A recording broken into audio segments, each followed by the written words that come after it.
How to unhide post from Facebook timeline. Hi everyone, this is Max. I hope you are doing great, so let's start without wasting time. First of all, open up your Facebook application. Now at the top right corner, tap on the three lines.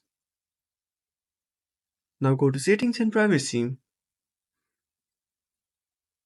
Now tap on Settings and scroll down until you see Activity Log.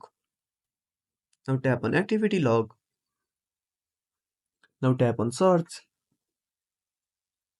Now type Hidden.